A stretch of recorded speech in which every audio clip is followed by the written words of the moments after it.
desse projeto que eu sei que tem tido um sucesso muito grande, que é o Abraça Esse Talk, e tinha muita vontade de participar. A gente tem uma vida muito corrida aqui, e eu acabei não conseguindo assistir. Hoje perguntei para o Paulo como é que funciona. Paulo, qual que é o formato, né, do Abraça Esse Talk? Ele falou, geralmente eu faço a apresentação, a recepção, o convidado dá uma apresentação inicial e depois eu faço algumas perguntas. Hoje, como o Paulo ainda não está aqui, essas perguntas eu vou deixar para vocês, tá? Caso tenham, quando tenham, como tenham. Só peço a gentileza de, por favor, para que a gente não abra os microfones todos ao mesmo tempo, para que usem a nossa ferramenta de chat. Então, eu estou vendo o chat aqui de todo mundo. Muito obrigado, Malu, pelo elogio, você é muito gentil. E a gente abre a palavra para cada um de vocês. Eu havia preparado uma conversa sobre mudanças no cenário jurídico pós-Covid. Então, eu ia falar um pouquinho sobre locação. Eu tenho meu galpão, não paguei a locação, tenho o direito de pedir revisão, de pedir redução. Eu tenho meu funcionário, mandei ele embora, não paguei as verbas, o que eu faço? Eu não paguei os meus impostos. Tudo isso nós estamos preparados para bater um papo com vocês, não apontando soluções, mas apontando alguns caminhos que podem amenizar a dor de vocês no futuro. Entretanto, nós sabíamos dessa reunião com as principais entidades do setor e a prefeitura. E essa reunião acabou de terminar, faz uma meia hora que terminou, não mais do que isso. Nela participaram, pela Abrace, o nosso presidente, o Marcelo Soares, participou o nosso diretor, nosso presidente fundador, o Carlinhos, e o nosso diretor executivo, o Paulo Passos. E imediatamente a gente já tem pipocando aí matérias na imprensa, não só na imprensa especializada, mas também na imprensa em geral. Eu já separei uma meia dúzia de matérias aqui, falando sobre o possível retorno das atividades. Vocês vão ver que eu vou olhar um pouquinho aqui, vou olhar um pouquinho do lado, é uma tela de apoio. Me parece que até que, enfim, a gente tem uma luz no fim do túnel. Estamos recebendo a Leila também, nossa vice-presidente, pessoa importante. Leila, seja bem-vinda. A gente está acabando de começar a nossa reunião. Você sabe que eu estou debutando aqui no Abraça Esse Talk, viu? Então, nessa reunião de hoje, que foi mais uma apresentação da Prefeitura de São Paulo, parece que finalmente, eles olharam para o setor de eventos corporativos, de feiras comerciais, como um setor autônomo e importante para o crescimento e para a retomada das atividades econômicas da cidade de São Paulo e do estado de São Paulo.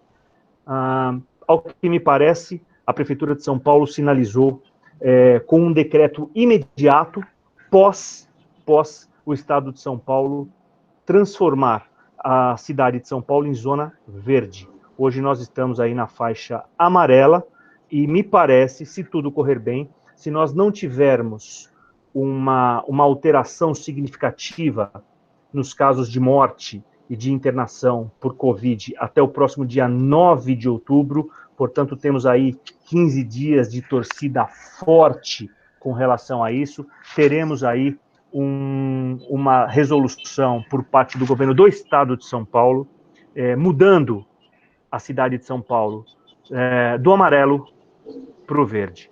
E qual foi a promessa? E depois os nossos diretores podem me corrigir aí com terminologias mais precisas. Qual foi a promessa da Prefeitura de São Paulo? Entidades, se o estado de São Paulo, no dia 9, efetivamente transformar a cidade de São Paulo de zona amarela para a zona verde, dia 9 é uma sexta-feira, dia 12 de outubro, aliás, meu aniversário, é um feriado nacional, dia de Nossa Senhora Aparecida, dia do agrônomo, dia do basquete, descobrimento da América, dia da criança e por aí vai.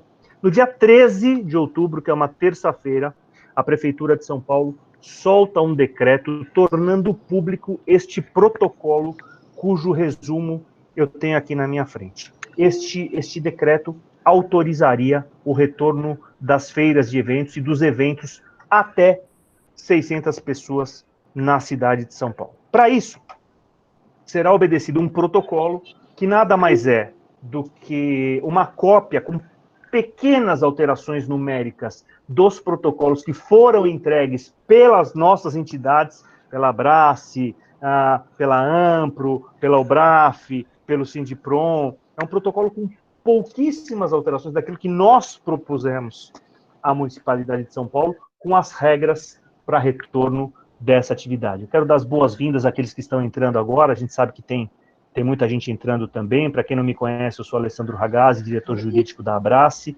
e nós tivemos uma pequena alteração no nosso cronograma de apresentação para dar uma boa notícia a vocês, que é aí esta reunião recém-terminada entre as lideranças das principais entidades ligadas ao setor de eventos e a Prefeitura de São Paulo.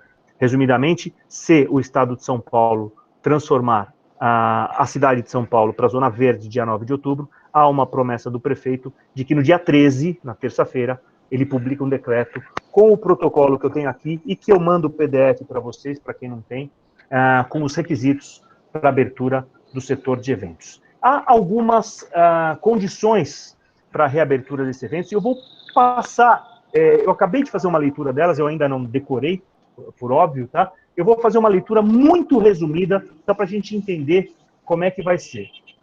As principais características: 60% de capacidade máxima, no máximo de 600 pessoas. Ragazzi, e se eu quiser fazer um evento com 800 pessoas, estará proibido? Não, não estará proibido, mas dependerá de uma autorização especial da municipalidade. Ela vai analisar caso a caso. Pois bem, o que diz este protocolo que foi anunciado pelo prefeito hoje e que será um anexo do decreto, se Deus quiser, e ele há de querer, a ser publicado no dia 13 de outubro de 2020. Primeiro, com relação ao retorno das atividades, ele pede a submissão de todos os ambientes do estabelecimento, do local de eventos, a um intenso processo de desinfecção prévia, principalmente onde se vendem alimentos, banheiros e áreas de acesso público. Todos os funcionários que apresentarem sintomas de gripe, febre, mesmo que somente relatada, tosse ou dor de garganta, serão considerados automaticamente portadores de Covid e devem ser imediatamente afastados, só podendo retornar às atividades 15 dias depois. Doutora Camila, eu não sei se vai ser feita essa pergunta, mas eu já quero deixar uma pergunta para que você responda daqui a pouco para a gente. Camila, como é que fica isso? O cara relata que está com febre e eu mando o cara para casa durante 15 dias e o cara não tem nada. Quer dizer que o cara tirou 15 dias de férias nas minhas costas? Pensa um pouquinho nessa pergunta, eu queria que você me respondesse depois. O assunto não é esse, eu quero comemorar por enquanto esse protocolo. Os funcionários pertencentes ao grupo de risco: hipertenso, diabéticos, cardíacos, obesos, idosos, eles devem trabalhar em regime de teletrabalho. Itens de educação e conscientização: deve ser procedido um treinamento antes do retorno às atividades, antes do evento, com colaboradores e demais envolvidos sobre as regras do protocolo. Deve haver uma política de conscientização, palestras, sempre em formato digital. Existe aí um privilégio do formato digital na conscientização de técnicas e procedimentos. ênfase no uso contínuo de máscaras a todos os participantes, colaboradores, equipe técnica e fornecedores. Aliás, há um outro ponto nesse protocolo que menciona que os operadores do local devem estar também com aquele face shield. Isso ele fala um pouquinho mais para frente, aquela cortina acrílica. Rotina de testagem: todos que apresentarem sintoma de gripal devem ser suspeitos de Covid. Antes de entrar nas dependências, todos têm que fazer a medição de temperatura, ou seja, nossos eventos terão que ter equipamentos suficientes para medição de temperatura. Febre leve já é Covid, já vai ser considerado Covid. Todos os funcionários têm que ser submetidos à triagem rápida, com o objetivo de identificar possíveis casos suspeitos de evitação e controle em tempo oportuno. Eu só gostaria de saber, porque eu não sou da área médica, o que é uma triagem rápida, se é aquele exame do nariz, se é algum outro tipo de exame. Essa pergunta eu estou deixando para vocês, porque eu realmente não sei o que é. Os suspeitos de encontrarem Covid, além de serem imediatamente afastados das atividades, devem permanecer em isolamento total e devem realizar entre o 3º e o 7º dia de sintomas aquele teste chamado PCR-RT, só podendo retornar ao trabalho após 14 dias. Todos os trabalhadores que tiverem tido contato com o pessoal ou convivido no ambiente com suspeitos de Covid serão considerados da mesma forma suspeito, devendo ser monitorados com a mesma diligência. Caso se verifique um surto de Covid, deverão ser utilizados todos os meios para mapeamento da dispersão viral, desinfecção dos ambientes, inclusive suspensão temporária das atividades. O item 4 desse protocolo fala sobre distanciamento social. Sugerir ao público a chegada com 1 hora de antecedência. E nisso eu quero fazer um elogio aqui ao redator deste protocolo, porque aqui não estava a palavra sugestão, né? E é importante, porque tem coisa que está nas nossas mãos, tem coisas que não estão nas nossas mãos. Eu não posso obrigar o público a chegar com 1 hora de antecedência. Eu posso, no máximo, sugerir aos mesmos. Reduzir a densidade ocupacional. E aqui sim, essa matéria está inclusive em negrito. A 60% da sua capacidade máxima, enquanto o município estiver na fase verde. Lembremos, hoje o município está na fase amarela, só retorna quando estiver na fase verde, com 60%.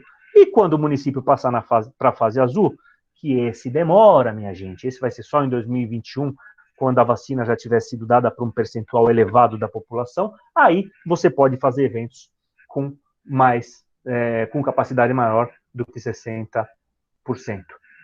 Eventos com mais de 600 pessoas deverão ter autorização especial, que será deferida com base nas características específicas. Aqui é importante, eu tenho uma conjugação de fatores. Eu posso ter, no máximo 60% de capacidade e no máximo 600 pessoas. Então, se eu tenho, por exemplo, uma Expo São Paulo, uma GL Events lá, pavilhão imigrantes, com capacidade para 10 mil pessoas, 60% daria 6 mil pessoas. Não posso. Eu tenho que respeitar o limite máximo também de 600 pessoas, seja onde for. Capacidade maior do que isso, eu tenho que pedir uma autorização especial. Senhores, eu estou vendo que existem algumas pessoas que estão reclamando do som. Isso está melhor? Se estiver melhor, eu só peço para que vocês... Tudo bem? Peço desculpa se tiver mais algum problema, peço que me avisem. Pode ser que eu esteja balançando a cabeça, isso esteja prejudicando um pouco o som. Eu vou tomar mais cuidado com isso, prometo a vocês, tá bom? A Annelise está perguntando. Não entendi o que compreende grupo de risco. Idade? Não só idade. Obesidade, diabetes, problemas cardíacos e idade também. Se existir, aqui tem uma coisa importante, se houver revista nos eventos, ela tem que ser feita por detector de metais, com uma distância de pelo menos 1,5 metro entre os participantes. Eu quero ver fazer uma revista com 1,5 metro de distância, porque o meu braço, pelo menos, não consegue. Mas, enfim, existem normas que a gente vai ter que aplicar de uma forma um pouco mais equilibrada. As mesas não poderão comportar mais do que 6 pessoas. Essa é uma restrição que já existe hoje para restaurantes, né? Quem está indo para restaurantes sabe que aqueles restaurantes sérios, quando você vai num grupo maior, eles colocam as mesas perto uma da outra, 20 centímetros ou 30 centímetros, mas não deixam ter mais do que 6 pessoas numa mesma mesa. Não permitir aglomerações em nenhuma hipótese, adotando essa normativa como um princípio geral. Realizar marcações no piso onde são formadas filas, bem como balcões de atendimento. Essa é uma preocupação que a gente teve, porque a gente sabe que, a depender do tipo de evento que a gente realize, a gente não consegue evitar a aglomeração e não consegue evitar a fila. Vamos ter que conseguir. Aonde nós fomos formar as filas, teremos que ter marcação com distância mínima de 1,5 metro. Se necessário para garantir o cumprimento, destinar algum funcionário na função de organizador de fila. Não estimular a ocupação do espaço contra-efetiva ao princípio da não aglomeração, caso formem-se filas do lado de fora, responsabilizar-se por sua organização. Ragazzi, meu evento, o evento que eu vou participar é dentro do pavilhão, fora não tenho responsabilidade nenhuma. Você como organizador, e eu sei que via de regra, eu não estou falando com organizadores de eventos aqui, mas é sempre bom a gente saber, somos responsáveis sim pelo evento que a gente organiza. Higiene. Garantir a obrigatoriedade do uso de máscaras por todos os participantes, colaboradores, equipe técnica e fornecedores. Ragaz, eu não posso me responsabilizar porque uma pessoa dentro do meu evento está sem máscara. Infelizmente, a responsabilidade é minha. E aqui eu entro para o mercado de montagem de estandes e cenografia e afins. Com os nossos colaboradores, a mesma coisa. Eu não sei se vocês já tiveram a oportunidade de pegar uma carteira de trabalho na mão.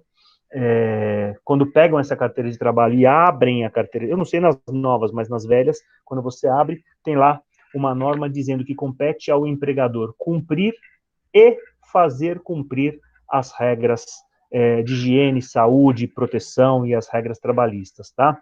Eu sei que é uma injustiça danada, mas se por um acaso um funcionário nosso, um colaborador nosso, um prestador de serviço nosso, na montagem do stand, ou na montagem da cenografia, sofrer um acidente e não estiver com o uso do equipamento de proteção individual, ainda que eu tenha dado este equipamento para ele, mas não estiver fiscalizando o seu uso, a responsabilidade é todinha minha. Nós somos empregadores, patrões e babás dos nossos funcionários.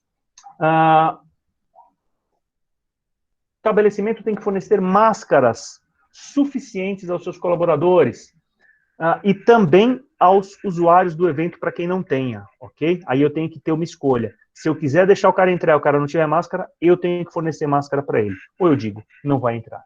No caso de máscaras de pano, o estabelecimento deverá garantir que cada funcionário tenha ao menos 5 máscaras, aí são regras específicas. Álcool em gel, 70% para higienização das mãos. Cobrir máquinas e dispositivos de pagamento com plástico filme. Disponibilizar dispensers. E muitos de vocês aí tiveram que partir para a fabricação dos dispensers, né, de álcool gel, para uso daqueles que optarem pelo pagamento de cartões de dinheiro, e por aí vai.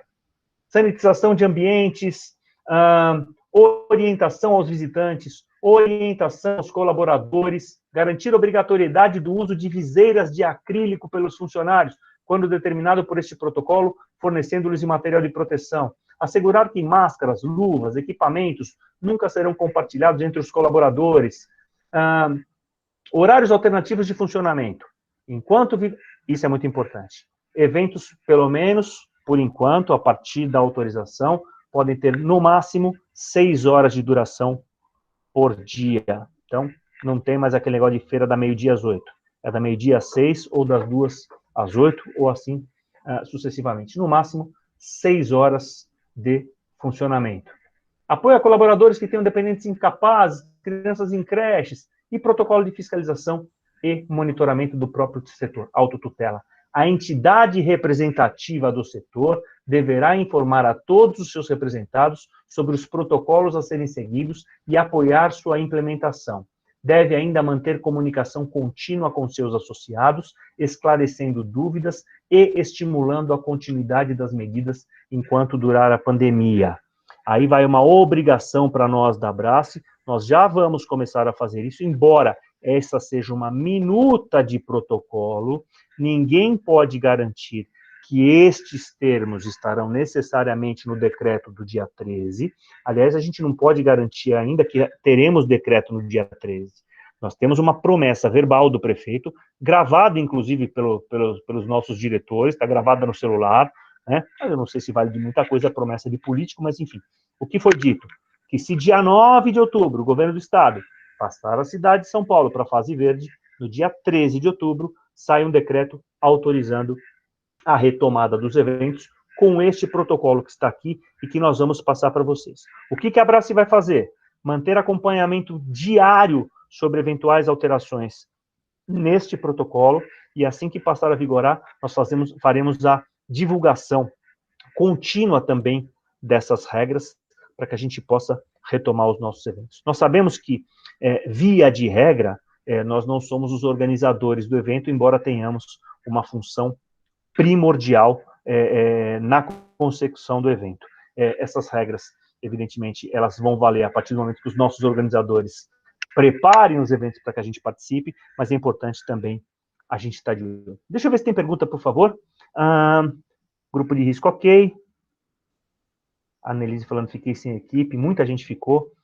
Parece que o evento poderá ter 6 horas de duração. Exatamente, Malu. Se no processo de trabalho, tanto na empresa como no pavilhão, algum funcionário apresentar os sintomas do Covid, qual a nossa responsabilidade? Doutora Camila, eu queria que você ligasse o seu microfone, eu quero responder a pergunta do Guto, e eu queria que você respondesse a pergunta... Pode ligar o microfone, Camila, por favor. Eu queria que você respondesse a pergunta do Guto, mas eu queria que você respondesse também à luz daquela legislação que colocou a Covid como, vou colocar entre aspas aqui, doença ocupacional. Nós tivemos uma série de questionamentos aqui na Brás falando, então quer dizer que se o cara tiver Covid agora, sempre a culpa é minha? É sempre doença de trabalho? A Camila tem um posicionamento muito interessante com relação a isso, com o qual eu concordo 100%, e eu queria que ela explicasse um pouquinho. Camila, o cara pegou Covid, necessariamente ele pegou no ambiente de trabalho, leia-se, dentro do pavilhão ou dentro do meu galpão? Boa tarde a todos. Essa questão veio forte porque houve a edição da primeira medida provisória, quando iniciou a pandemia, no sentido que o Covid não seria considerado doença do trabalho. Tornou-se uma discussão muito grande. Esse artigo foi revogado, posteriormente essa medida provisória também caiu, porque ela tem um tempo de vida, como toda medida provisória, mas aí veio o entendimento no sentido que o Covid também pode ser adquirido no ambiente de trabalho, o que não quer dizer que ele necessariamente é decorrente do ambiente de trabalho. Então, se houver a prova do que a gente chama de nexo causal, se houver a prova de que o vírus foi adquirido no ambiente do trabalho, em razão do trabalho, ele pode ser considerado uma doença ocupacional, mas não é automaticamente como se acontece com as lesões de esforços repetitivos que a gente conhece, tendinite, bursite, esse tipo de coisa que já se presume uma relação com o trabalho. Não. Para relacionar o Covid no ambiente de trabalho, isso precisa ser provado nexo, o que eu particularmente acho muito difícil, porque todos nós sabemos que o vírus ele é de fácil contaminação, em mercado, dentro de casa, no ambiente de trabalho, mas ele não foi excluído das doenças ocupacionais. Camila, quem tem que provar? O funcionário tem que provar que pegou na empresa ou a empresa tem que provar que não pegou lá? Aí o doutor aí a gente vai ser obrigado a entrar um pouquinho mais a fundo na questão jurídica. Aí depende do que o juiz vai entender como responsabilidade, se objetiva ou subjetiva. Aí depende muito do posicionamento do juiz. A responsabilidade objetiva é naquela, olha, então a gente tem uma empresa, ela tem o risco do negócio, então a responsabilidade se presume. Quem deve provar que não adquiriu é a empresa. Se for ao contrário, quem tem que provar que adquiriu é o empregado, mas aí a gente vai depender do entendimento do juiz. Maravilha. Olha, a Annelise está perguntando, e se morre? Eu não entendi muito a sua pergunta, Annelise, mas assim, se morre de Covid, é isso? Se for isso, Camila, e se a pessoa morrer de Covid? Aí a doença do trabalho teve um resultado morte que pode agravar e gerar indenização por dano moral, dano material, pensão vitalícia, e aí vai ter que ser provado o nexo de qualquer forma. Na dúvida, eu pedi para trocar o meu fone e eu deixei a porta da minha sala trancada. Eu vou pedir 10 segundinhos para vocês, eu vou pedir para você responder, eu vou tirar o meu fone para ouvir sua resposta. Na dúvida, Camila, Ana, só um minutinho, por favor. Na dúvida, Camila, eu tenho que ter todas as provas de que o meu ambiente de trabalho ele é corona-free, que eu tomei todas as providências possíveis e imaginárias para que dentro do meu ambiente de trabalho eu não tenha contaminação. Se eu tomar todas essas providências e tiver a prova, porque a gente sabe que não basta fazer, tem que ter a prova de que fez, tem que ter documentação, tem que ter prova fotográfica, tem que ter prova testemunhal. As chances da empresa aumentam muito de não ser condenada nesse aspecto, correto?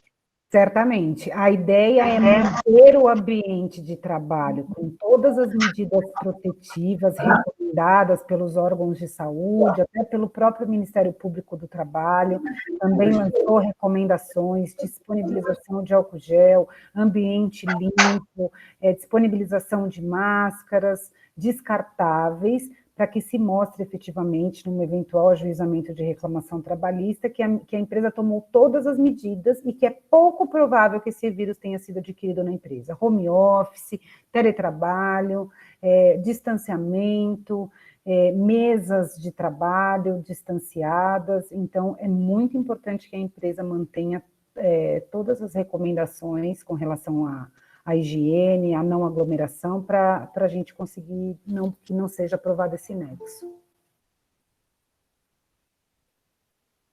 Seu microfone está desabilitado.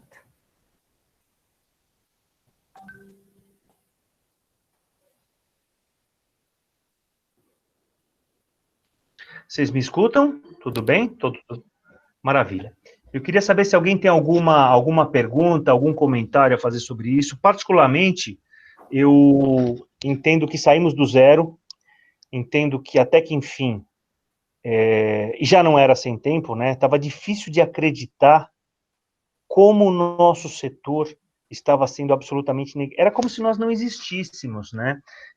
Numa relação pessoal, se me permitem a comparação, quando eu tenho uma relação de ódio com alguém, quando eu odeio uma pessoa, é mais fácil para eu transformar esse sentimento. Alguma razão tem e tal.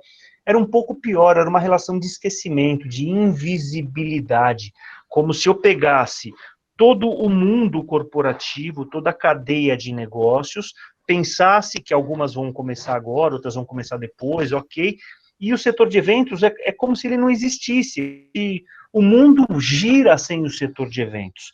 Estava muito estranho, as pessoas me perguntavam, o que você acha, Ragazzi? Eu achei tanta coisa. O nosso presidente, que eu sei que está aí nos ouvindo, Marcelo, eu vou confidenciar um negócio aqui, mas eu acho que é um elogio, não é uma crítica. O nosso presidente, na segunda-feira, quando ele foi participar de uma live, e participou muito bem dessa live, ele me ligou para perguntar, Ragazzi, eu queria falar uma coisa que está no meu coração, e eu queria saber se eu posso falar do ponto de vista jurídico, né? Ele, com a sensibilidade que ele tem, ele queria saber se poderia ter alguma consequência jurídica para ele. Eu queria chamar o Dória de canalha. Marcelo, me corrija se eu estiver errado, ou alguma coisa que o vale. Eu queria dizer que o que ele está fazendo é uma canalice. E, salvo o melhor juízo, eu disse para o Marcelo, você está manifestando uma... E ele, inclusive, foi pesquisar no dicionário, né, Marcelo? O que seria a palavra canalice, para ver se a gente não estava cometendo algum crime, de chamá-lo de ladrão, qualquer coisa que o vale, e nós chegamos a uma conclusão de que ele poderia usar essa expressão, e eu acho que todos que assistiram a live aí que o Marcelo participou tiveram a mesma impressão. O Marcelo foi extremamente feliz na colocação dele, e algumas coisas precisavam ser ditas, tanto para João Dória, e que se não chegar nos ouvidos dele, podem ter certeza que chega na assessoria dele, e para o nosso prefeito Bruno Covas também. Então, a gente tinha essa impressão de que o nosso setor ele não existia mais, que o mundo existia sem eventos, e isso gerava uma preocupação muito grande. Agora, com essa nova reunião, e eu tenho certeza que tanto as matérias jornalísticas, como os pronunciamentos feitos pelas entidades, as manifestações que foram feitas pelo Paulo, que acabou de chegar, eu quero falar só rapidamente sobre o Paulo também, pelo Paulo que acabou de chegar, pelo Marcelo, pela Leila, por todos os membros da diretoria, por todas as entidades, eu quero crer que surtiram, sim, um efeito muito positivo para que a gente tivesse agora essa luz no fim do túnel. Paulo, seja bem-vindo, eu quero te dizer duas coisas. A primeira, eu comentei com todos aqui, e, portanto, o que eu vou te dizer não é nenhuma novidade para todos que estão ouvindo aqui. Talvez para você seja. Eu, durante 8 anos, fui o Cicerone da Abrace. Eu fazia a recepção dos eventos, eu recebia os convidados, eu fazia a apresentação, eu passava a palavra para todas as pessoas, conduzia o cerimonial e dava a velocidade necessária ao nosso evento.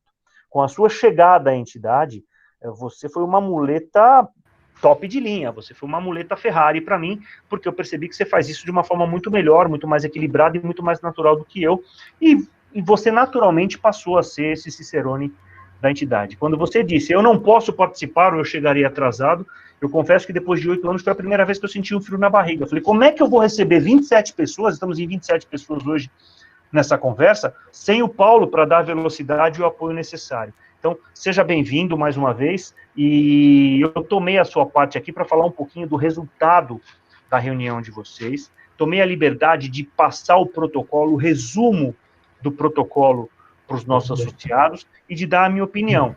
Eu realmente acho que no dia 9 nós passamos para a fase verde, a não ser que nós tenhamos um surto muito grande, uma mudança muito grande nos números, e nós sabemos que mudanças até 15% para cima ou para baixo não são considerados para alteração de fase.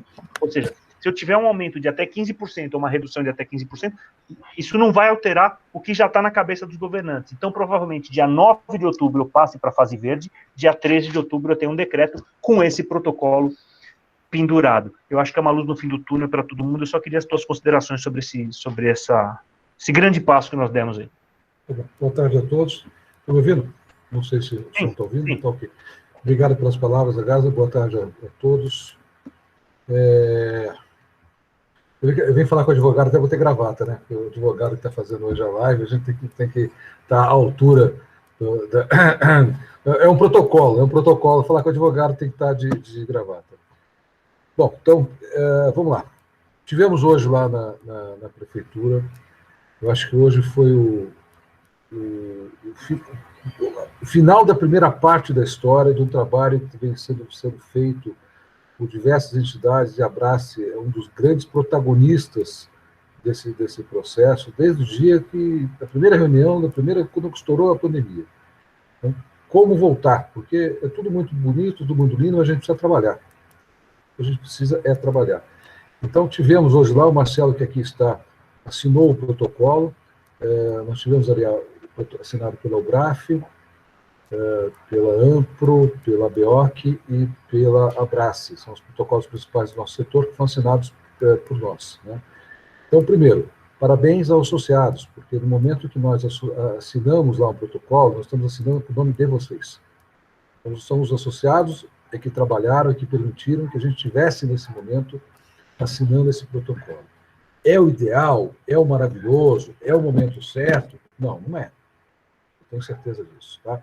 Mas é o que tem para hoje.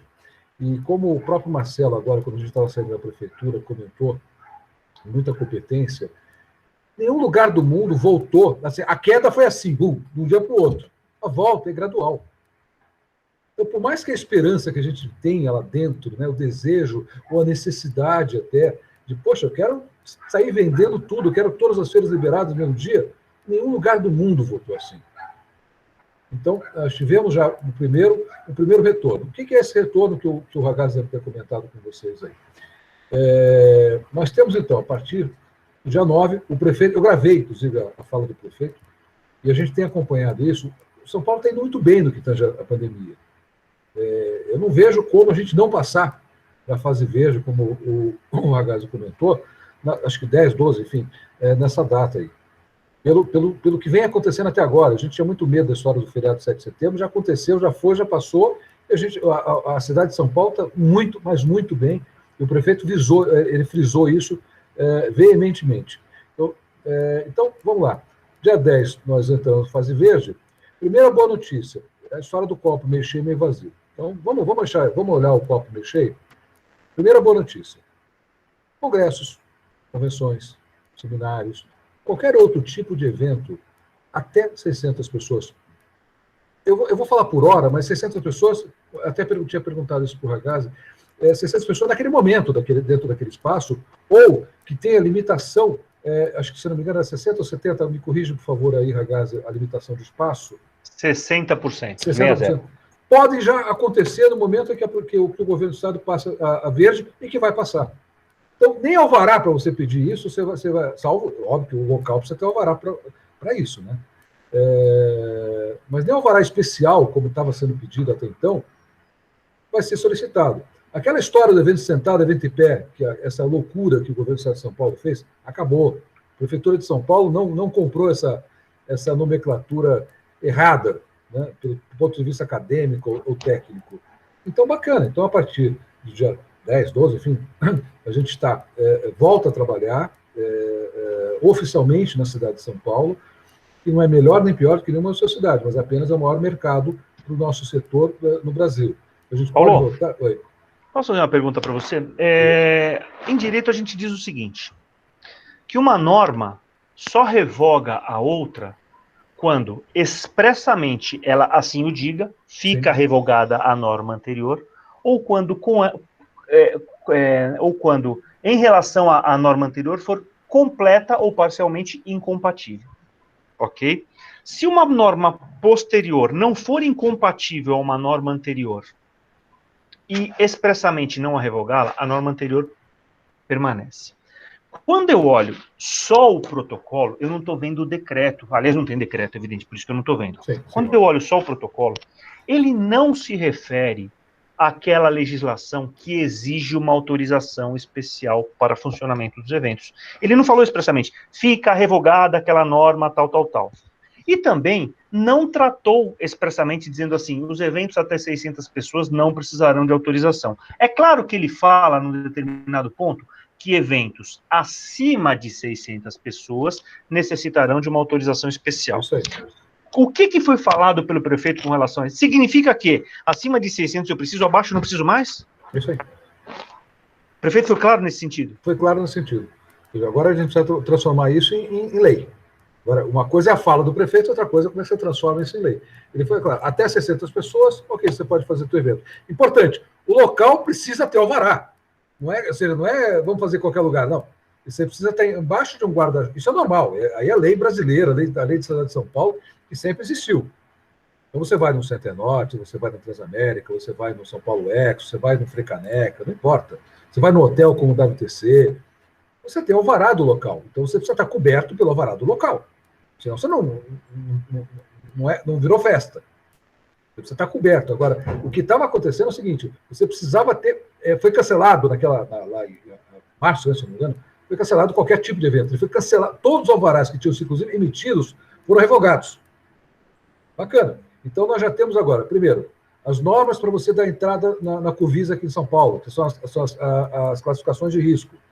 A primeira coisa, você precisa ter isso. E segundo, já foi falado que até 600, cara, nem isso você precisa.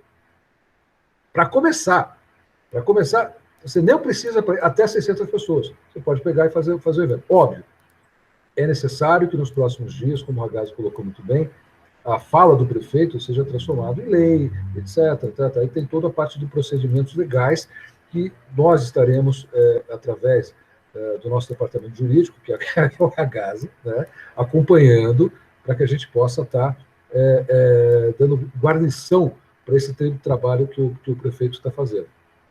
Não sei se eu consegui explicar a tua pergunta. E importante também eu já falei, mas só repetir rapidamente, que nós temos que ter a conjunção dos dois fatores, né, Paulo? O 60% de limite e o limite máximo de 600 pessoas. Então, eu estava dando exemplo, por exemplo, o que for menor. O que for menor, né? Perfeito. Então, por exemplo, eu estava dando exemplo, por exemplo, de Expo São Paulo, né? GL Events. Olha, o GL Events cabe lá, sei lá, 100 mil pessoas, 50 mil pessoas. 60% daria 30 mil pessoas. Eu estou respeitando 60%, então vamos colocar 30 mil pessoas aqui. Não, limite máximo 600, ou, se quiser mais, uma autorização especial. Perfeito. Enfim, é uma luz no fim do túnel. Eu queria só rapidamente abrir para aqueles que quiserem fazer alguma pergunta, algum comentário. Só vou pedir a gentileza de escrever aqui no chat, eu quero. Senão a gente vai utilizar esses minutinhos finais para dar uma passada rápida sobre dois assuntos que eu considero muito importantes no cenário de pandemia, que é a questão da locação de quem tem prédio locado e a questão dos funcionários, demissão, suspensão de contrato de trabalho, redução de salário e jornada. Eu queria saber se alguém tem alguma pergunta, algum comentário a fazer, senão a gente passa rapidamente para esses dois pontos. Maravilha. Vou considerar que não tem, é isso? Ótimo. Eu queria, então, nesses minutos finais aqui do nosso bate-papo, eu queria falar sobre dois assuntos importantes nesse cenário de Covid. São assuntos que nós já falamos desde o começo da pandemia, mas que é importante relembrar. O primeiro, locações. Só fechar. Locações. Ragazzi, eu tenho lá o meu prédio locado e com a pandemia eu parei de trabalhar. Parei, não pude mais fazer nada, então eu faturava lá R$500 mil por mês e agora eu estou fazendo meia dúzia de totem de álcool em gel, meu faturamento foi para R$3.000 por mês. Não estou conseguindo pagar o meu contrato de locação. Eu acho que eu tenho direito de reduzi-lo. Está todo mundo reduzindo, eu também acho que tenho direito. Procede? Depende. E eu vou explicar para vocês agora o que é o depende. Não existe uma regra que determine a redução automática dos contratos de locação. Não existe. Se eu contratei uma locação por 50 mil reais ao mês ou 10 mil reais ao mês, mesmo com a pandemia, eu tenho que continuar pagando os 10 mil reais ao mês. Até porque, antes de falar o entretanto, até porque os contratos de locação, salvo aqueles que são feitos em shopping centers, onde a locação é paga com base no meu faturamento, e, portanto, se eu tive queda no meu faturamento ou tive fechamento do shopping, eu estou impossibilitado, natural que não haja a cobrança do aluguel, nem no valor mínimo, porque o meu senhorio, o meu proprietário, não está permitindo a minha entrada no estabelecimento. Com relação a shopping, a gente tem pouquíssimos problemas pontuais, shoppings menores estão causando problemas, maiores já negociaram os aluguéis com todos os seus inquilinos. Só que não é o nosso caso, a gente tem galpão, né? A gente tem galpão onde eu coloco lá madeira, vidro, ferro, piso, por aí vai. E eu não estou dentro de um shopping center. Então, por que a gente diz que a pandemia, por mais grave que seja, não autoriza a redução do aluguel?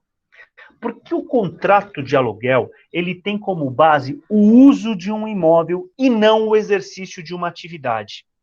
Ah, Ragazzi, mas você está falando besteira, porque se eu estou usando esse imóvel, é claro que ele é para a minha atividade. É verdade. Mas a relação jurídica da sua atividade é uma relação de você para com os seus clientes e os seus fornecedores.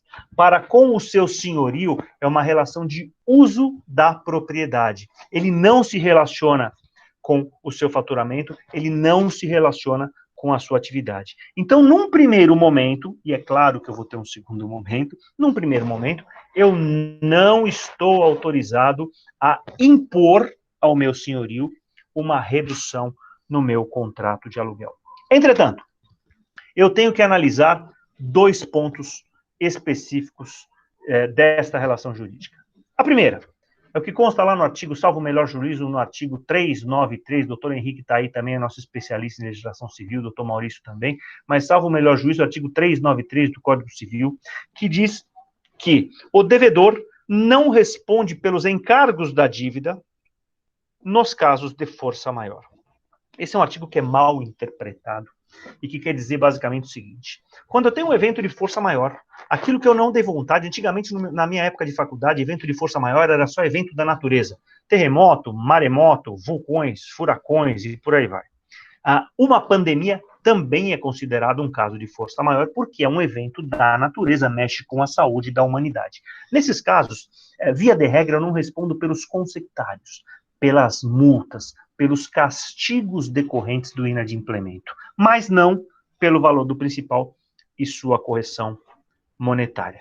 Entretanto, eu tenho um princípio que rege os contratos no Brasil, que é um princípio que já existia desde 1900 e pouco, 1917, salvo o melhor juízo, novo Código Civil, e que veio a ser reforçado em 2003 com o novo Código Civil, que é o princípio do equilíbrio econômico-financeiro do contrato. O que diz esse princípio? Que os contratos, a despeito da sua letra, eles devem guardar uma relação de equilíbrio entre as partes. Significa que quando um contrato ficar por demais oneroso a uma das partes em relação à outra, o Poder Judiciário pode rever compulsoriamente este contrato. Uma multa muito grande, uma obrigação que se tornou abusiva por alguma razão. Este princípio sempre vai ser observado pela justiça brasileira. E eu não tenho dúvidas que o novo cenário de pandemia afetou drasticamente este equilíbrio contratual, ou seja, a capacidade de pagamento de uma das partes ficou infinitamente menor em relação ao que era anteriormente. Portanto, se nós seguirmos esse princípio, o princípio do equilíbrio econômico-financeiro do contrato, há sim a possibilidade de revisão dos contratos de locação. E como é feito este processo de revisão dos contratos de locação? Existe uma ação específica, aliás, vamos lembrar que as locações de imóveis no Brasil, elas têm uma lei específica que as rege, que é a Lei 8245 do ano de 91, salvo o melhor juízo, e que diz o seguinte: toda vez que o valor da locação se tornar demasiadamente alto em relação ao valor de mercado, é possível, alto ou baixo, desculpa, se tornar díspare em relação ao valor de mercado, é possível as partes solicitar judicialmente a sua revisão. Essa revisão ela pode ser pedida teoricamente pelo inquilino, pelo locatário, quando o aluguel fica muito alto, e pelo dono do imóvel, quando por qualquer razão o aluguel fica muito baixo. Vou dar um exemplo para quando o aluguel fica baixo, Ragazzi, se ele sempre é corrigido. Vou dar um exemplo para vocês. Eu aluguei uma casinha bonitinha, mas num bairro cercado de favelas, cercado de um córrego não canalizado, e, portanto, o aluguel era R$1.000.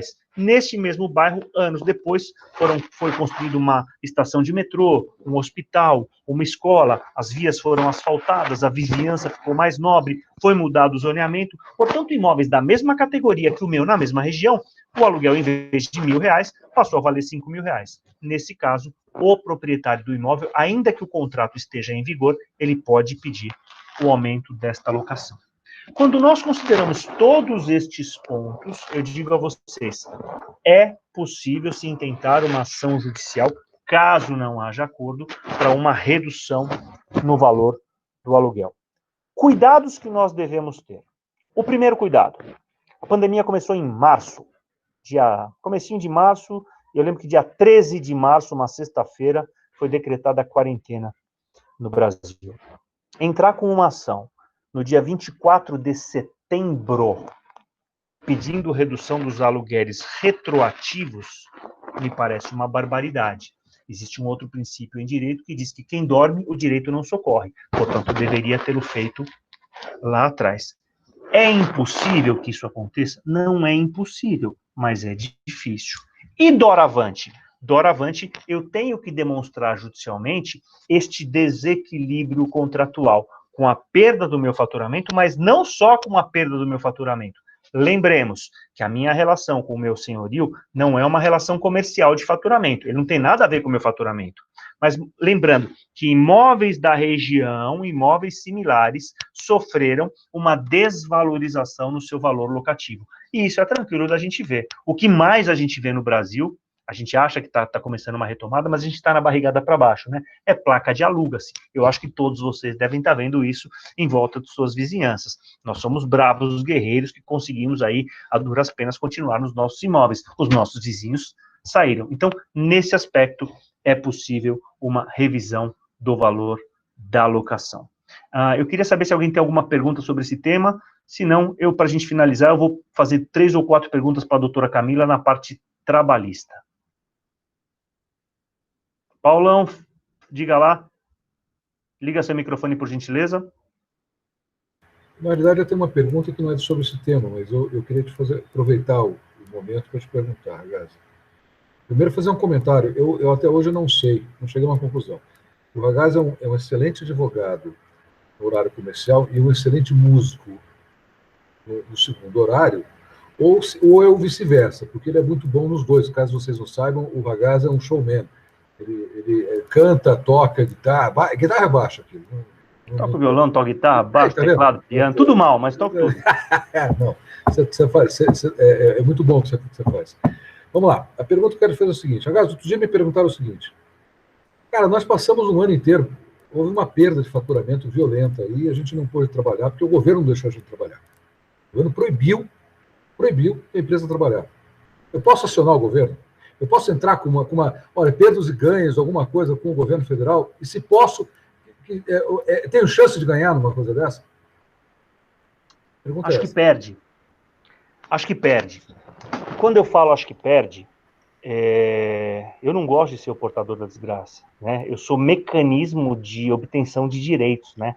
A gente é pago para buscar o direito ali. Então dizer isso me dói muito. Mas eu digo que acho que perde por 2 razões. A primeira é atual e a segunda é histórica. Atualmente, é fato que o governo proibiu as atividades. Mas o governo proibiu as atividades diante de um cenário mundial.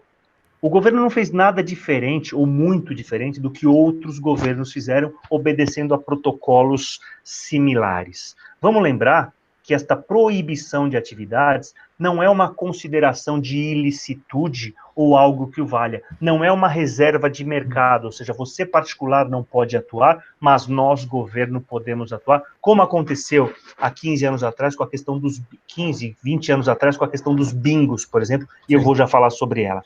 Okay? Essa é uma questão de saúde pública. Eu quero dizer que o governo tem razão? Não. Eu quero dizer que o governo acertou na dose? Não, a dose do remédio foi excessiva. O governo deu mais remédio do que precisava, ou num momento em que ainda não se precisava. Vamos lembrar que o povo brasileiro entrou em quarentena num momento em que, teoricamente, ainda não precisava entrar em quarentena. E o que aconteceu no final? Quando a gente estava com um pico, um surto de Covid nesse país, o povo não aguentou mais e foi para as praias, e saiu, e enfim, a gente teve uma decretação do término da quarentena por referendo, e não por decreto. Se você parar para perceber, foi isso. O povo decretou o fim da quarentena, só o setor de eventos que não teve essa liberdade, né? Mas o povo decretou o fim da quarentena antes do governo tomar essa atitude. Por quê? Porque o governo deu remédio antes do prazo, antes do momento adequado para ele dar essa dose de remédio. Então, por que eu acho que não ganha? Porque essa atitude do governo, embora tenha sido feita no momento equivocado, embora tenha sido feito com a dose equivocada, ele atendeu a protocolos mundiais e ele serviu para resguardar a população. Essa é a primeira razão. A segunda razão é por razões históricas. Eu, quando comecei a advogar em 96, e em 98, 99, a gente estava fervendo com a questão de bingos. Eu advoguei muito para bingos, e eu não estou aqui para dizer se é certo ou se está errado. Isso é só um fato. Eu advoguei muito para bingos no país. E em 1999, nós tivemos a Lei Candir. Quando essa Lei Candir ela foi revogada, os bingos foram fechados em todo o país, por uma decisão governamental. Muitas empresas entraram com ações de indenização, alegando o chamado fatum principis, ou seja, eu fui fechado por uma decisão governamental, portanto, nas ações trabalhistas, nas ações dos funcionários que pediam as verbas rescisórias, eu dizia, eu só não te paguei, porque o governo me fechou, e, portanto, eu não te devo essas verbas rescisórias. Nós tivemos, sim, e o meu escritório foi um escritório que conseguiu uma das primeiras decisões, uma liminar autorizando o não pagamento de verbas rescisórias. Doutora Camila, nessa época eu ainda me aventurava na área de direito do trabalho, depois que eu te conheci eu não faço mais isso, porque eu vi que não é para mim, então eu não tenho esse estômago todo. Nós conseguimos uma liminar que autorizava o não pagamento de verbas rescisórias, uma das poucas do país. Essa liminar e todas as outras foram cassadas. Então, seja pelas razões de fato atuais, ou seja, o governo só está fazendo isso por uma questão de saúde pública, para resguardar a saúde da população, seja por um histórico que nós já tivemos, eu acredito que, embora injusto, nós não ganhamos. Eu não aconselharia uma ação contra o governo, tampouco uma reconvenção em ações trabalhistas contra o governo. Acho que perdemos. Entendi. Obrigado. Tá bom? Doutora Camila, eu vou fazer várias perguntas em uma, e vou pedir para que você responda para a gente. A primeira, eu ainda posso suspender os contratos de trabalho dos meus funcionários? Eu ainda posso reduzir a jornada de salários e o salário dos meus funcionários? Se possível, eu dependo da anuência de sindicatos? A medida provisória já foi convertida em lei? Eu preciso do auxílio do sindicato? E quando eu preciso do auxílio do sindicato, é justo que o sindicato me cobre um valor e o valor que ele bem entender? São perguntas muito simples e muito rápidas de serem respondidas, né, doutora Camila? Tenha bondade. Quando iniciou-se a pandemia, houve a edição de uma medida provisória com o intuito de trazer um pouco de fôlego para os empresários, com o intuito de manter os empregos. Não sei se isso aconteceu na realidade, se isso de fato ajudou. Mas esta medida provisória que previa a suspensão do contrato de trabalho e a redução da jornada de salário, ela foi convertida em lei, ou seja, ela ainda está em vigor, e o prazo para adotar todas essas medidas foi elastecido, e hoje a gente conta com 180 dias. Então, a gente pode suspender ou reduzir o contrato de trabalho do funcionário por até 180 dias. Claro que somando aquele período que a gente já fez de redução ou suspensão do contrato de trabalho lá com a edição da medida provisória. Então, ela ainda está em vigor. Uma primeira medida provisória, que foi a MP 927, que previa o teletrabalho, previa antecipação de férias, feriado, banco de horas, que foi anterior a essa outra medida de suspensão e redução, não vale mais. Então, hoje a medida que a gente tem para tentar manter emprego e enfrentar a pandemia é a supressão ou a redução de jornada e de trabalho.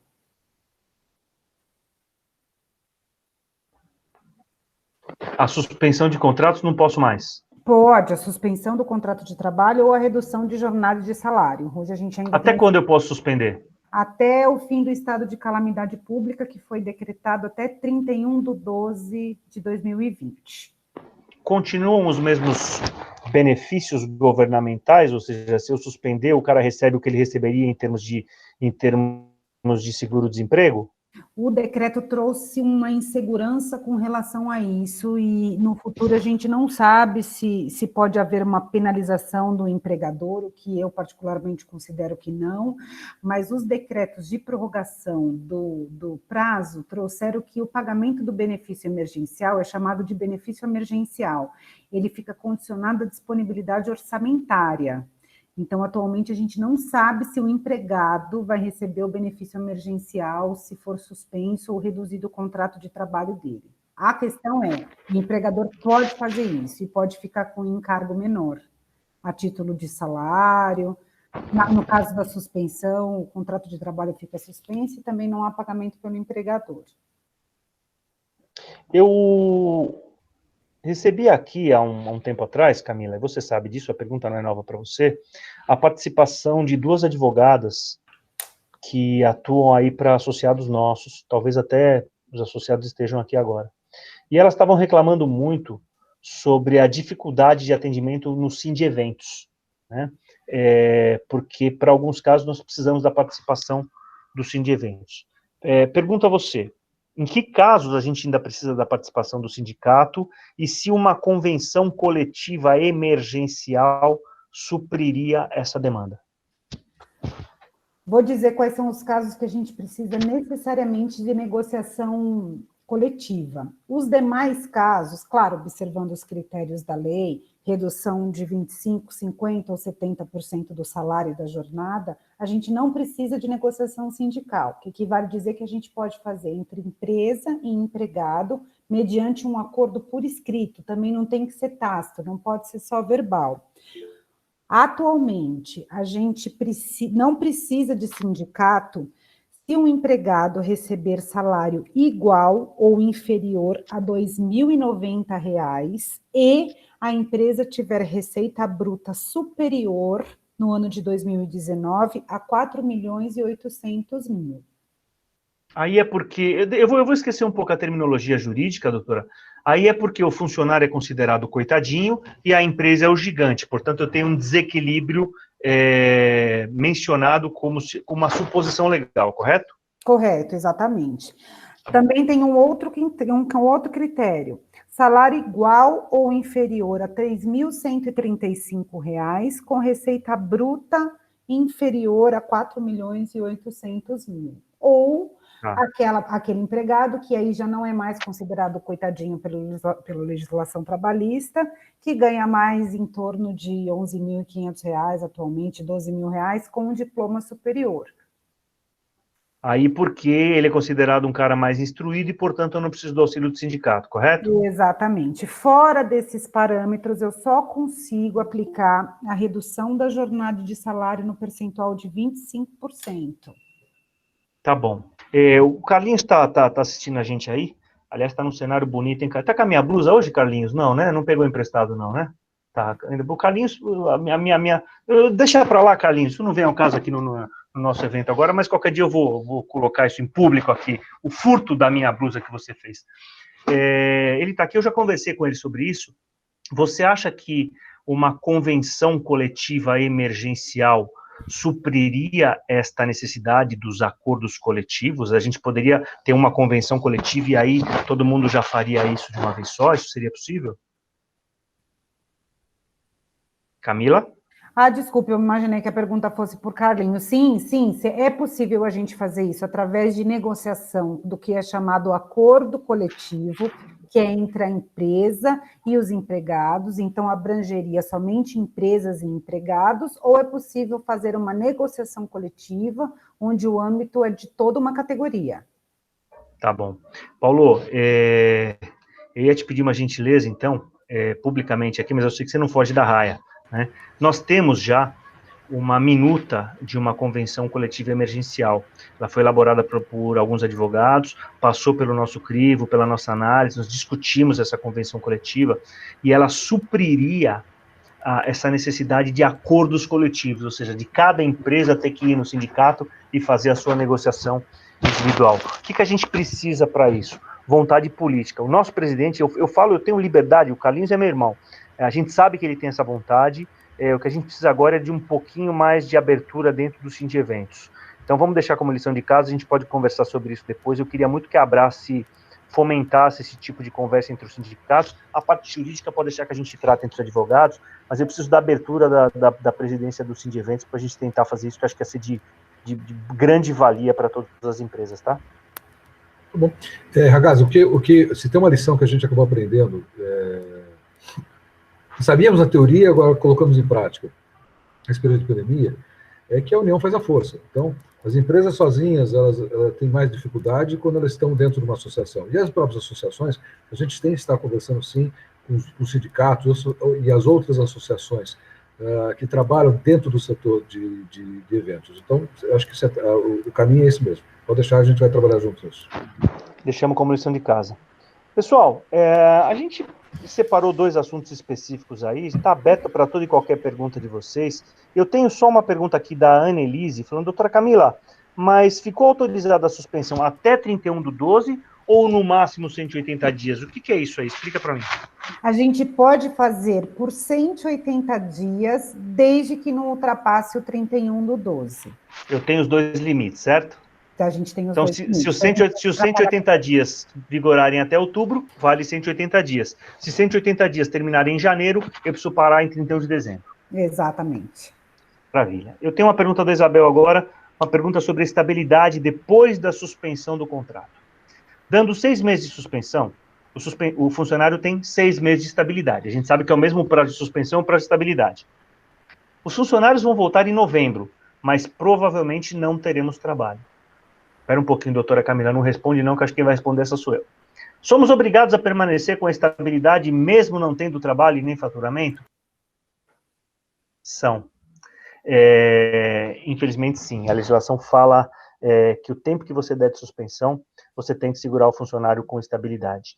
Nós falamos aqui em outras oportunidades, até respondendo para a Isabel, sobre alguns procedimentos não ortodoxos, nada ortodoxos, para empresas que não tinham condição de bancar as suas verbas trabalhistas e as suas verbas indenizatórias no caso de rescisão de contrato de trabalho. Não são conselhos que, como jurídico de uma entidade, nós podemos dar, principalmente num evento aberto como esse, embora só com associados, mas a gente fica à disposição para orientar individualmente o que a gente puder auxiliar-os nessa questão, a gente vai fazer com o maior prazer, é só entrar em contato individualmente com a gente, tá bom? Aí, Annelise, mas não ficou claro, porque eu já usei 180 dias, posso ir igualmente até 31/12? Não, 180 dias é o prazo máximo, já usou 180 dias, não pode usar mais. Deixa eu só complementar essa resposta do doutor Alessandro com relação à estabilidade. Quando a gente fala manter o empregado no emprego, é porque ele tem estabilidade, mas ele pode ser indenizado. Então, ele tem direito a permanecer no emprego pelo tempo da redução ou da suspensão, mas ele pode ser demitido e indenizado. É diferente da estabilidade que a gente tem, que visa resguardar o emprego, que é da gestante, do cipeiro, que a gente não pode mandar embora, que há uma certa dificuldade em mandar embora por conta da necessidade do emprego. É diferente, a gente pode indenizar, tá? Esse período de estabilidade.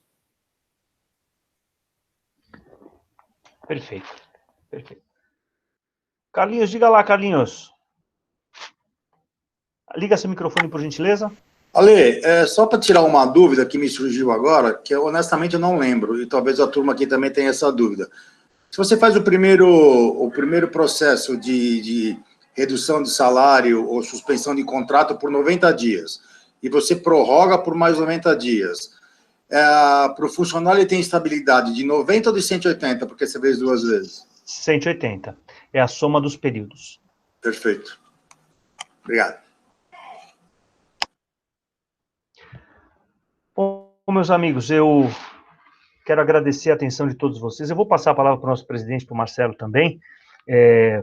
Primeiro eu vou passar para o Paulo, para o nosso diretor executivo, primeiro pela competência e segundo, acho que por uma questão de formalidade, mas eu quero desde já agradecer a atenção de todos vocês, dizer que a gente continua à disposição aqui, individualmente, de vocês, para cada associado, para responder dúvidas, para aquilo que for necessário, para a gente tentar aí sobreviver. A gente sabe que ainda está só com a cabeça para fora d'água.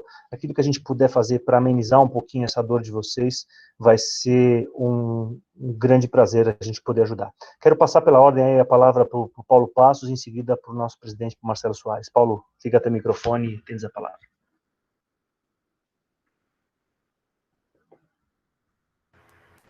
Obrigado, Ragazzi. Eu só quero reiterar o que você acabou de falar, tanto eu quanto o Ragazzi, que são os diretores da associação, ele como jurídico, como executivo, estão à disposição de todos. Por favor, usem, liguem para a gente, conversem, mandem e-mail, mandem mensagem, mandem WhatsApp. Hoje eu tive a oportunidade de falar com 2 dos nossos associados, né, Nelise? Tudo bom, Nelise? Estou sabendo, o Nelise hoje não está em barulho lá de montagem hoje lá. E utilizem a gente, liguem para a gente, ou seja, a associação é isso, a gente está aqui para tentar atendê-los e conversar com vocês o tempo todo. Se a gente puder trabalhar, podem contar. O que ele falou é que a gente não fez nada, não deu produtividade ontem. Luiz, o teu microfone está aberto, querido. Querido. Tá. Então é isso. Marcelo, presidente. Queria passar a palavra para você também. Principalmente se você pudesse só dar uma palavrinha rápida aí, qual é o sentimento dessa reunião que vocês tiveram, e que para a gente aqui, eu estou muito ansioso, muito esperançoso de que dia 9 a gente tenha realmente essa alteração de fase, né, da amarela para verde, e tenhamos esse decreto da prefeitura, mas nada melhor do que vocês que estiveram lá para passar essa posição para a gente. Acho que é importante aí saber oficialmente do nosso presidente o que a gente pode esperar. Boa noite, Ragazzi, boa noite a todos os associados. Eu vejo como sendo um início. Se a gente parar e analisar, inclusive logo depois que nós saímos da reunião, eu, o Paulo e o Carlinhos, nós ficamos conversando um pouco. E se a gente for analisar como funcionou protocolos em bares e restaurantes que foram liberados aos poucos, né, eu acredito que é uma boa expectativa que a gente pode ter, né? Gradativamente eles vão ser ampliados, né? A gente está tentando lutar ainda, né? Continua desabafando, correndo atrás, relacionamento com as autoridades, para que o mais breve possível a gente consiga voltar com os nossos negócios. Eu acho que a gente agora tem que realmente ficar atento ao governo. Se por acaso, na minha opinião, se por acaso ele não autorizar a gente passar, né, a cidade de São Paulo passar para a fase verde, aí a gente tem que realmente ir para um protesto muito expressivo, de forma até um pouco menos cordial.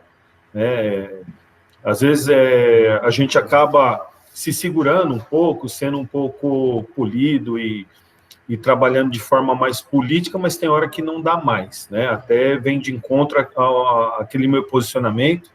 E até mesmo, Ragazzi, até explicar para o pessoal por que a gente não decidiu fazer uma paralisação, como a gente comentou no passado, de repente parar a marginal e fazer a passeata, né, de um centro de exposição ao outro. Eu acho que se você quiser dar uma pincelada, quais seriam as complicações, né, até para o pessoal entender o porquê não foi feito, né? Mas vontade não falta. Então, que o governo né, que o nosso governador tenha uma postura de liberar. Senão, aí eu acho que realmente até a gente tem que assumir os riscos e realmente fazer algo muito mais expressivo do que tem sido feito pelo segmento. Você sabe o que acontece, Marcelo? A gente cresceu, né? Eu estou falando com você, mas estou falando com todos. A gente cresceu. E quando a gente cresce, a gente vira vidraça. Há uns anos atrás, e eu falo com muito orgulho, né? Porque o presidente fundador da entidade é meu amigo, meu irmão, e eu tenho essa mesma liberdade com o atual presidente, que é o Marcelo, e com toda a diretoria. Os nossos presidentes são homens de campo, são homens que estão dentro do pavilhão, que sabem como funciona uma montagem, e se precisar deitar embaixo de caminhão, para o caminhão não sair da garagem, a gente vai deitar, como já deitamos, né? O nosso presidente está aqui, ele pessoalmente se colocou na frente de um caminhão, correndo risco de vida, eu posso até, não estou sendo exagerado com relação a isso, para que o caminhão não saísse de um estacionamento no Center Norte, quando a gente achou que realmente aquela situação seria insuportável. Portanto, o Abrace tem pessoas dispostas a lutar por vocês, e que já demonstraram isso no passado em tantas outras ocasiões. Hoje a gente está muito grande, e estando muito grande a gente corre muito mais risco, a gente é muito mais vidraça. Existe uma legislação que impõe que toda e qualquer manifestação seja comunicada à Prefeitura, à CET e à Polícia Militar para que seja autorizada. E esse pedido de autorização, ele demandaria 30 dias, ou seja, se nós fizéssemos o pedido quando nós conversamos sobre isso, essa autorização ela seria analisada entre 5 de outubro e 15 de outubro, portanto, quando já teríamos aí os protocolos de retomada já formalizados. Fazer uma manifestação, como a que foi feita dias atrás, eu vou chamar de anônimos, não são anônimos, pelo amor de Deus, o termo é exagerado, mas não tinha uma entidade encabeçando, é muito mais fácil, porque a pedrada não acerta em ninguém. Se a Abrace organiza uma manifestação como essa, a pedrada vem em cima dela, e a multa é realmente muito grande. É a principal razão pela qual nós optamos, só um instantinho, Paulo, e nesse primeiro momento seguirmos aí com as negociações com o poder público. A gente tinha uma sinalização já do poder público de que nós teríamos a aprovação desse protocolo, como realmente tivemos nessa reunião. O poder público viu que a gente estava disposto a partir para uma atitude um pouco mais drástica, e eu acho que efetivamente nós tomamos a atitude certa. Pelo menos até esse momento, a não realização dessa manifestação não autorizada pelo poder público, acho que foi a melhor alternativa. Diga lá, Paulo. É só completar o que você estava falando. Independente disso, nós tentamos ver se existia uma possibilidade de nós conseguirmos essa autorização, e através de uma empresa que trabalha com isso dentro do setor, e pega autorização para diversas feiras. E já sinalizaram, a prefeitura já sinalizou que não daria. Porque a gente ia fazer um protesto contra eles. Então, a própria prefeitura falou, a gente não vai dar autorização para vocês. Já chegou a sinalizar isso. E um outro grupo, não esse grupo, mas um outro grupo que a gente acaba participando, chegaram a falar, não, vamos parar, botar caminhão na frente da marginal, vamos fechar a via, não sei, A, B, C, D, E, etc. Tal. O meu comentário na época foi, olha, nós estamos precisando de trabalhar, nós estamos precisando de dinheiro. Então é bom que quem faça isso tenha bastante dinheiro. Porque primeiro para tirar seu caminhão depois do pátio do DSB, porque esse caminhão vai ser levado para o pátio. E segundo, para poder contratar um excelente advogado, como o Ragazzi, para poder te tirar da cadeia, porque isso é crime. Você não vai ficar assim, tira o caminhão daí e vai embora. Não, você vai preso. Então, por esses montes de razões que a gente acabou não... Desculpa, não é coronavírus. É alergia. Até porque se fosse, acabou de contaminar 26 pessoas. Não, mas ele tem antivírus. Tá tem bom, antivírus. Perfeito. Então, a gente acabou, por essas e outras razões, que a gente acabou não capitaneando, não fomentando nenhum tipo de manifestação. Óbvio que a primeira a gente já tinha uma sinalização por parte da prefeitura do que aconteceu hoje. Aliás, Marcelo Soares, presidente da Abrace, e o Carlos, presidente do Sindipro, queria dar parabéns aos dois. Vocês dois assinaram, isso é importante, tanto o Carlinhos quanto o Marcelo assinaram em nome de todos os associados, mais do que isso, assinaram em nome de um mercado. A Abrace hoje, ela assinou um protocolo, ou seja, uma intenção entre a prefeitura e o setor de montagem e cenografia da cidade de São Paulo. Então, eu queria dar meus parabéns aos dois. E eu queria só completar o seguinte, Marcelo, nós sabemos aqui que eu sou uma das pessoas que segura um pouco essas manifestações ilegais, né, por dever de ofício. Eu também estou de saco cheio. Então, te dou minha palavra que se transferido para a Zona Verde, nós não tivermos em uma semana, eu não vou no dia seguinte, mas em uma semana nós não tivermos o decreto autorizador, a gente faz só os protocolos, comunicando o que a gente vai fazer. Mas a gente faz a maior manifestação contra essa canalice que você falou, e eu concordo com você, para que a gente possa retomar o nosso setor. Você vai ter todo o meu apoio também, nós fazemos só os protocolos, a gente só comunica à municipalidade, governo do estado, que faremos uma manifestação. E aí a gente vai precisar do apoio de todos os associados da Abrace, para que o nosso movimento seja maior do que a força policial para nos tirar da marginal, que eu acho que vai ser interrompida num determinado setor. Diga lá, Carlinhos.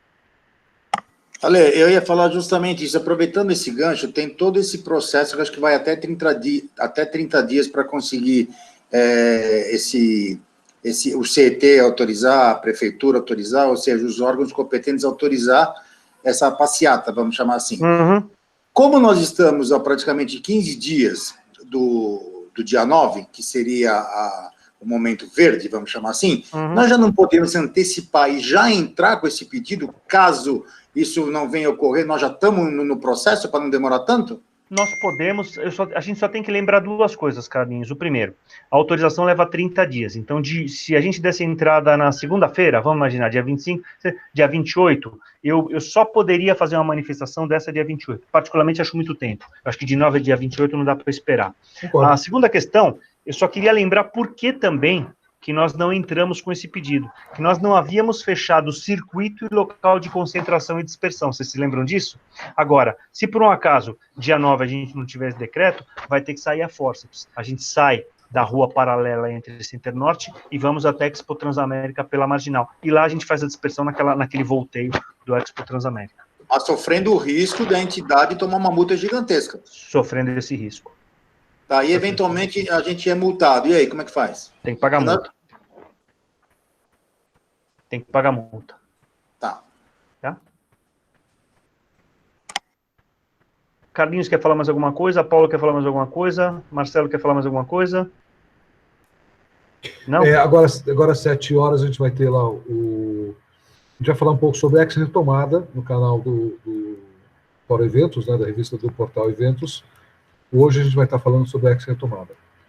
Estaremos nós, como Abrace, vai estar o pessoal da BEOC, os idealizadores da própria Ex Retomada e a Malu, que acabou de fazer um evento no Center Norte. São todos convidados a nos acompanhar daqui a meia hora. Como é que a gente te acompanha, Paulo? Qual que é o canal? YouTube? YouTube, o Portal Eventos você tem no YouTube e tem no Facebook. E pode ser no site também, no Portal Eventos, né? É isso aí, perfeito. Tá bom, então. Pessoal, mais uma vez... visto mais no YouTube. Perfeito. Mais uma vez, muito obrigado a cada um de vocês. Contem com a gente. Vamos torcer muito para que a gente continue nessa caída aí do número de infectados, para que dia 9 a gente mude de fase, para que dia 13 a gente tenha o decreto e para que logo voltem os nossos eventos, para a gente trocar as nossas preocupações. Eu quero que as nossas preocupações sejam material, prego, parafuso, caminhão, prazo. Eu prefiro brigar por prazo do que brigar por não ter evento, tá bom? Forte abraço a todos vocês. Obrigado. Fiquem com Deus. Obrigado, viu?